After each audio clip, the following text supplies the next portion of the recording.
We've all seen it, right? In our heads, the ultimate business hero is often the leader who knows absolutely everything. The one who swoops in at the 11th hour and magically resolves a crisis that no one else could handle. And let's be honest, it feels pretty great. It gives you recognition, security, and a real sense of being in total control.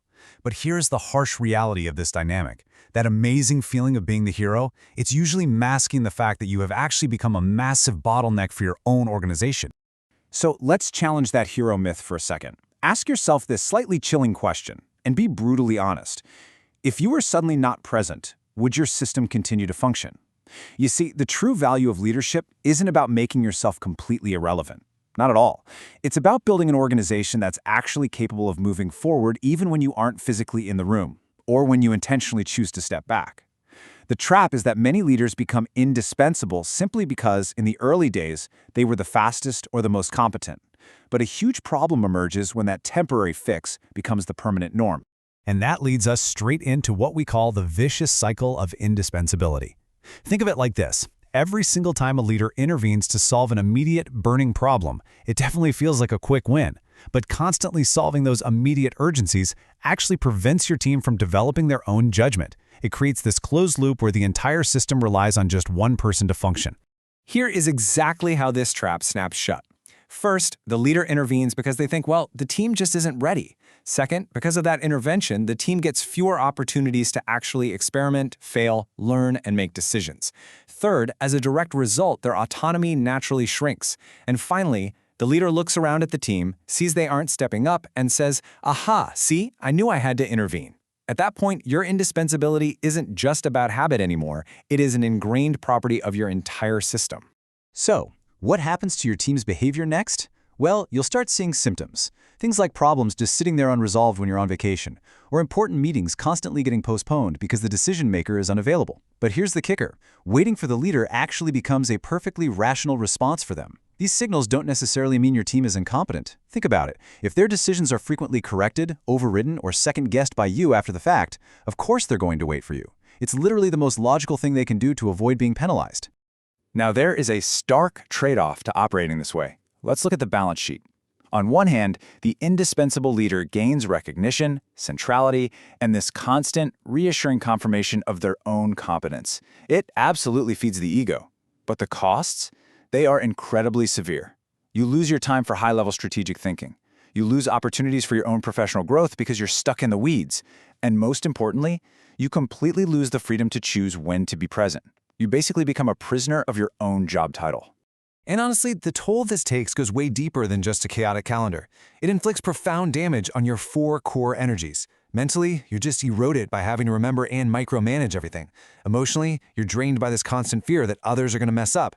Physically, you suffer from permanent availability. There's zero real recovery time. And spiritually, your entire identity becomes entirely tied up in just being needed. To restore those energies, you have to actively build accessible criteria, verifiable trust, create protected time offline, and fundamentally shift your sense of meaning toward developing the people around you. To fix this, we need a massive, fundamental mindset shift. The indispensable leader is constantly looking around asking, how much do they really need me? Or how can I make sure everything routes through my desk? But the enabling leader, they ask a completely different, totally liberating question. They ask, what have they become capable of doing? And what infrastructure needs to be present so my people can perform brilliantly even when I'm gone? That right there is the core paradigm shift.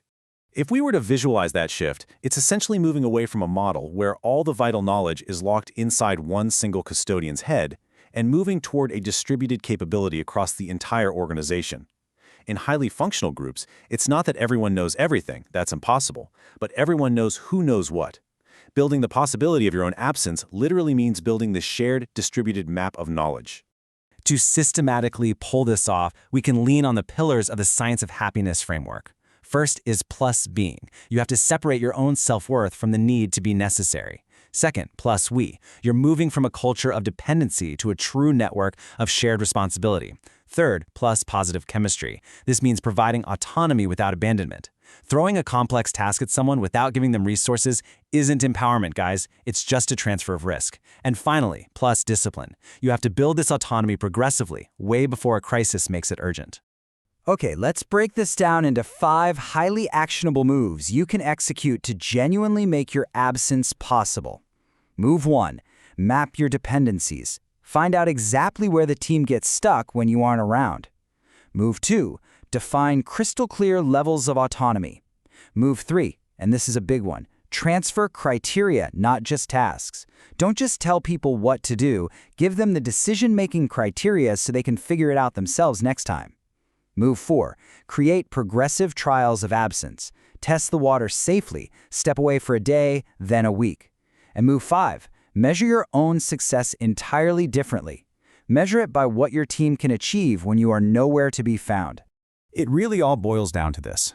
The true value of leadership lies in being able to choose when to be present and how to be present, without every single process depending on the continuous presence of the exact same person. Enabling leadership absolutely does not mean abdicating your role. It doesn't make you as a leader any less important. In fact, on the contrary, it makes your leadership far more profound and lasting. I want to leave you with one final, slightly provocative question to mull over today. Look at your team, look at your processes, and ask yourself, what you are building right now, will it continue to generate capability even when you are not in the room? If the answer is no, then today is the perfect day to start building a more resilient, distributed, and capable system.